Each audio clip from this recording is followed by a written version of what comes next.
Hello friends, I am Yunus Khan, working as a full-time mentor in Government College for Women Guntur.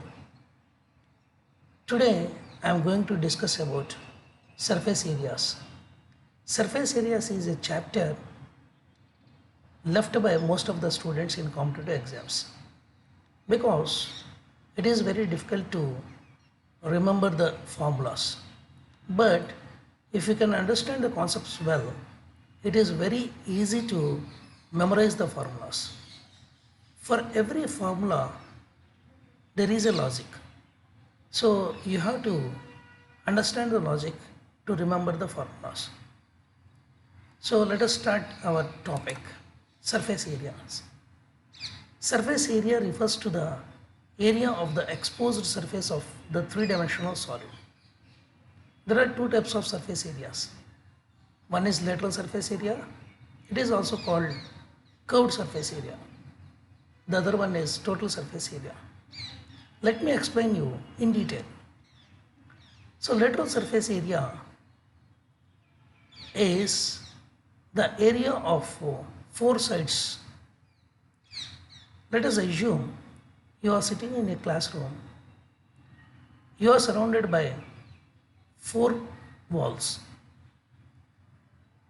So actually that classroom has six surfaces, four walls, floor and top. That is roof. So total six surfaces are there. But in lateral surface area, you have to take the total area of four walls which is surrounded you. So that is called lateral surface area. And total surface area is the lateral surface area including the floor and the roof. So it is total surface area. So we'll find out the lateral surface area and total surface area of 3D objects one by one.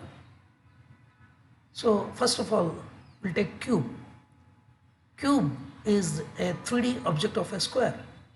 Means if you have squares in your hand, if you pile up the squares on one by one up to the height which is equal to the length of that square is called a cube.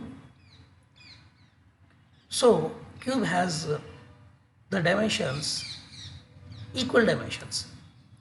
So lateral surface of a cube is total area of four faces. So here this is one face, this is another face, this is third face, this is fourth face. So the area of this first face is a square, the second face is a square, area of third face is a square, area of fourth face is a square. So total it comes to 4a square. We can say in other words, perimeter of the base multiplied by height. So here we can find out the perimeter. This length is A, this breadth is A, this length is A, this breadth is A. So total it comes to 4A. 4A multiplied by height H, that is also A. So 4A square. So total surface area is lateral surface area and total area of base and top surfaces. So here we have already got lateral surface area is 4a square and base area is a square and top area is a square. So 4a square plus a square plus a square, it comes to 6a square. So here lateral surface area is 4a square, total surface area is 6a square. We'll come to cuboid. Cuboid is a 3D object of a rectangle. So if you have rectangles in your hand, if you pile up the rectangles on one by one, it will become the cuboid. So cuboid has three dimensions. One is length, breadth, height. So lateral surface area of a cuboid is total surface area of four faces. That is, this face area is L into H, this face area is breadth into H, This face area is length into h. This face area is b into h. So totally it comes to 2LH plus 2BH. So take 2H as common, 2H into L plus B. In other words, perimeter of base multiplied by height. Perimeter of the base is 2 into L plus B multiplied by height. So it comes to lateral surface area. Total surface area is lateral surface area plus total area of base and top surfaces. So here we have total six faces. So two faces are identical, that is this face and this face. So these two faces area is 2LH, and this face and this face are equal. So these two faces area is 2BH, and this face, top face and bottom face are identical. These two faces area is 2B into H. So here it comes to 2LB plus 2LH plus 2BH. So 2, take it as 2 as common. So 2 into LB plus BH plus LH. The other object is a cylinder. Cylinder is a solid with circular base.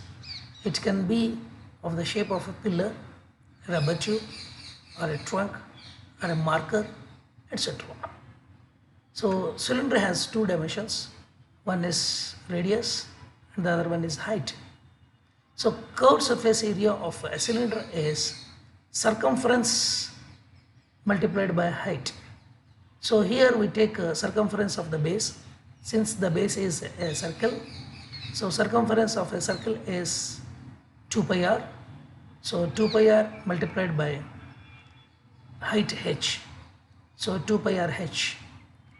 So total surface area is curved surface area plus area of base and top. So here we have already got curved surface area is 2 pi r, and since the base is a circle with radius r, this area is pi r square and top area is pi r square. So it comes to 2 pi r h plus 2 pi r square. Take 2 pi r as common, 2 pi r into h plus r. The other object is a cone. Cone is a solid with a circular base curved with a surface area to a single vertex. Cone has three dimensions. One is radius, height, and here slant height.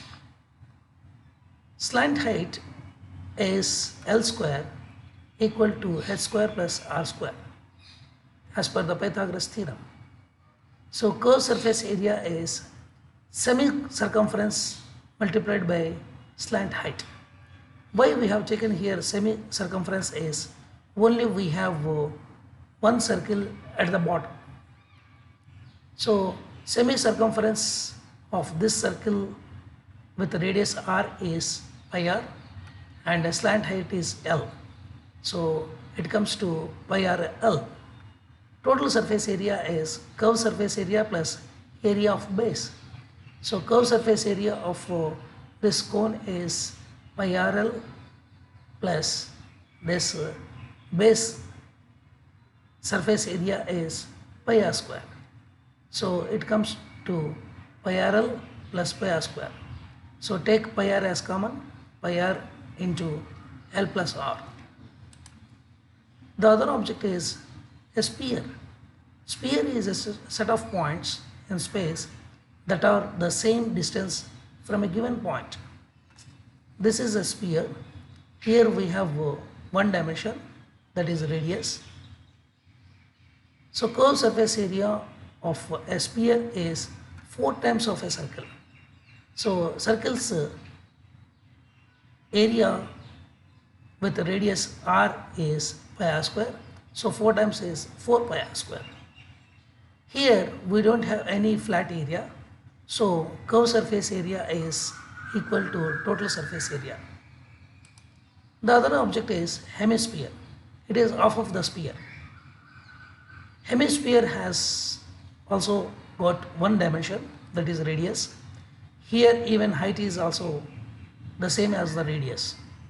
Curved surface area is half of the curved surface area of a sphere.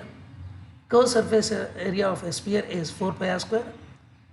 On that half is 2 pi r square. So total surface area is curved surface area plus area of the base. So here area of base is a circle with radius r. The area of base is pi r square and the curved surface area of this cone hemisphere is 2 pi r square. So it comes to total 3 pi r square. So here we have one problem. So here in this problem the length is given, breadth is given, height is given. Here the object is cuboidal room. So let me read out the problem first. The internal measures of a cuboidal room are 12 meters by 8 meters by 4 meters. Find the total cost of whitewash all 4 walls of a room if the cost of whitewashing is 5 rupees per square meter. What will be the cost of whitewashing if the ceiling of the room is also whitewashed? So here, as we have said earlier, length, breadth and height is given. So length, breadth and height is given. Area of 4 walls, that is lateral area of this cuboid, is circumference, perimeter of the base multiplied by height, 2 into L plus B into height. It comes to substituting the values in this formula. So it comes to 160 square meters. So cost of washing per square meter is 5 rupees. So for 160 square meter, it comes to 160 into 5. It gives the cost of whitewashing for 160 meter square, that is 800 rupees. So here area of ceiling, so ceiling is this one, so length into breadth. So substituting the values, 12 into 8, it comes to 96 square meters. So cost of whitewashing is 96 into 5, it comes to 480. So the total cost of whitewashing is 1280 rupees. So we'll see another problem. Find the cost of canvas cloth required for conical tent whose height is 3 meters and the radius is 4 meters and cost of the cloth is 150 per square meter. So here in this the tent is in the shape of a cone. So here radius is given, height is given. We have to find out the slant height first. So slant height as per the Pythagoras theorem, so this L square equal to h square plus r square. So substituting the values, so we'll get the slant height 5 meters.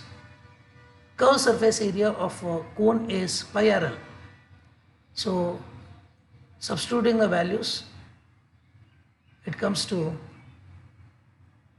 140 rupees. So cost of canvas cloth per meter is 140. So cost of cloth per 22 by 7 into 4 into 5 is 8,800 rupees. So thank you very much, friends.